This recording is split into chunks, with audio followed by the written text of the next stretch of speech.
Il y avait une fille, à un moment donné, elle disait qu'elle n'avait pas de famille, rien, puis elle restait dans la rue, puis en tout cas, elle se prostituait avec moi, puis à un moment donné, sa mère est arrivée, tu sais, sur le coin de la rue, puis elle l'a pognée par le bras, puis elle a dit « Moi, comme ça, tu dis que t'as pas de mère, t'as pas de famille! » Elle est rentrée dans le char, paf!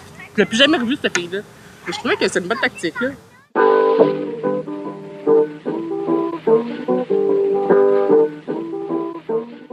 Quand j'étais jeune, c'était hot de prendre la drogue, tu sais. Moi, plus tard, je voulais être une toxicomane. Tu sais, j'avais lu Christiane F. droguée prostituée, puis c'était mon héros, genre. Je vendais de la dope, puis il y a un autre gars qui vendait de la dope, je le trouvais cute, ça faisait 2 ans que je le fréquentais. J'ai eu des Depo-Provera, j'ai eu toutes sortes de pilules, mais tu sais, étant dans la rue, moi, je m'en sacrais là pas mal. Là. Un mois après, je filais tout croche, j'avais mal au cœur. Ah, je me suis dit, c'est sûrement la dope qui est pas bonne, puis finalement, j'ai fait un test de grossesse, puis j'ai appris que j'étais enceinte. Moi, me faire arrêter par la police, tu sais, être enceinte de 7 mois, je me suis posé la question, là, un mois et demi de prison, là. Déjà, quand j'étais enceinte, le monde me jugeait à fond la caisse, tu sais. Puis ils trouvaient pas ça beau, là, tu sais, puis ils pensaient pas que j'étais pour m'en sortir. Mais c'est clair que je me suis fait juger, puis je suis bien contente parce que, tu vois, dernièrement, j'étais allée à l'hôpital, puis je me suis pas fait juger parce qu'il y a personne qui sait que je suis une ancienne toxicomane. Quand j'ai eu mon fils à 21 ans, tu sais, je prenais le métro, puis tout ça, le monde, il me regardait comme une fuckée avec des enfants, qu'est-ce que ça va donner, là, quasiment. Je suis partie de chez nous à 12 ans. Ma mère, elle consommait puis elle vendait. Elle s'est avec des gangs de bicycles. C'est sûr qu'il y en avait tout le temps chez nous. Je suis partie de chez nous, je suis tombée dans le chimique. Là. Moi, juste boire de la bière, fumer du pot, ça m'intéressait pas. J'étais dans la rue puis je consommais. Puis après ça, j'ai pogné l'hépatite C, j'ai fait le traitement d'interféron. Là, je suis tombée enceinte. Mon médecin il me disait de me faire avorter parce qu'il savait pas les effets de l'interférence sur les fœtus. Mais finalement, j'ai décidé de le garder. J'ai appelé à Saint-Luc, puis ils m'ont dit que c'était correct. Si j'étais guérie, je suis guérie. J'avais arrêté de consommer, puis après ça, quand j'ai tombé enceinte à mon fils, ben là, je suis déménagée sur la Rive-Sud. Parce que moi, je pense qu'il faut que tu fasses du ménage aussi dans tes amis, puis dans ton entourage, parce que sinon, c'est pas évident de rester avec le même monde, puis d'en voir tout le temps autour de toi, là, du monde qui consomme, puis tout ça.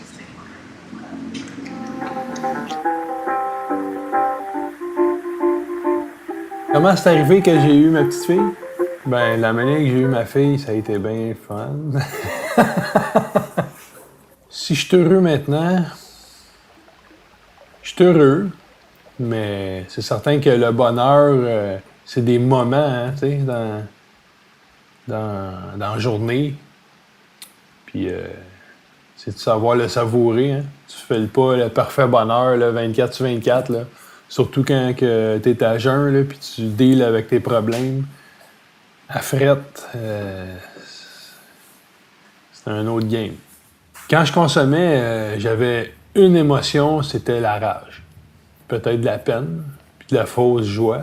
Aujourd'hui, je suis plus capable de gérer là, mes émotions, puis d'exprimer mes sentiments. T'sais. Avant ça, c'était tout mêlé. Là. Une personne qui essaie de s'en sortir, je lui dirais... change tout. Tu peux pas arrêter de consommer puis garder les mêmes comportements, garder les mêmes amis, rester dans le même milieu. C'est impossible, c'est voué à l'échec. Attends-toi à payer le prix. C'est pas facile. Faut que tu sois prêt à souffrir pour t'en sortir. Autant que tu as souffert dans le négatif, il faut que tu changes bout pour bout là, ta façon de penser puis je pense qu'une bonne thérapie, là, c'est la meilleure façon de commencer à changer. À un moment donné, là, tu viens que si vraiment tu veux t'en sortir, là, tu vas t'en sortir n'importe où que tu sois, je pense. Tu sais, moi, c'est pas les thérapies qui m'ont fait arrêter. C'était juste une bouée de sauvetage, je pense. Tu sais, il y en a qui essayent, puis ils rechutent tout le temps, mais à un moment donné, il faut que tu dises que tu vas réussir, puis que tu le fais pour toi, puis que tu es tellement mieux après, puis tu es plus libre. Tell me where my easy rider gone. Tell me where my easy rider gone. My white women always in the wrong. The easy rider died on the road.